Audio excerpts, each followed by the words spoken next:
জ্বালানি তেলের জন্য ভোগান্তি যেন নিত্যদিনের সঙ্গী দেশবাসী। একে তো প্রচণ্ড গরম, তার উপর ফিলিং স্টেশনগুলোতে ঘন্টার পর ঘন্টা লাইনে দাঁড়িয়েও তেল মিলছে না। আর অন্যদিকে অপেক্ষারত যানবাহনের চাপে বিভিন্ন পয়েন্টে তৈরি হচ্ছে দীর্ঘ যানজট। ফিলিং স্টেশনগুলোতে এমন বাকবিতণ্ডা এখন নিত্যদিনের ঘটনা। বৈশাখের তীব্র গরমে চরমে উঠেছে অপেক্ষারতদের ভোগান্তি। অনেক স্থানে দীর্ঘ সময় লাইনে দাঁড়িয়েও মিলছে না তেল, ফলে কেউ কেউ এক পাম্প থেকে ছুটে বেড়াচ্ছেন আরেকটিতে।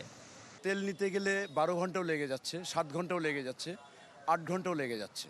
রোদ্রের ভিতরে 2 ঘন্টা 2.5 ঘন্টা বসে থাকি, পরে বলে তেল নেই, ওই সময় মনে কত কষ্ট লাগে। জ্বালানির জন্য অপেক্ষারত যানবাহনের চাপ। আমি ভরসা রাখি হিরন স্মার্ট ওয়াটার পিউরিফায়ারে। ঢাকার বিভিন্ন পয়েন্টে তৈরি হচ্ছে দীর্ঘ যানজট। প্রাপ্যতা নিশ্চিতে ফুয়েল পাস চালু হলেও সব স্টেশনে মিলছে না এই সেবা। সার্ভার জটিলতায় কখনো কখনো করাও যাচ্ছে না রেজিস্ট্রেশন। ফুয়েল পাসটা যদি একটু মনে করেন 100% ওকে হয়ে যেত, তাহলে মনে করেন এটা, কারণ কেউ তো সেকেন্ড টাইম নিতে পারবে না।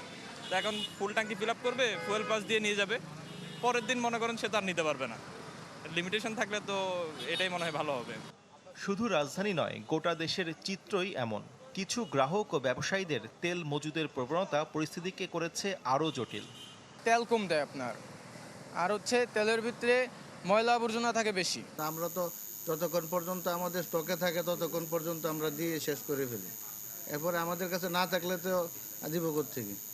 এখন পর্যন্ত অভিযান চালিয়ে সারা দেশে 5,42,000 লিটারের বেশি অবৈধ মজুদ উদ্ধার করা হয়েছে।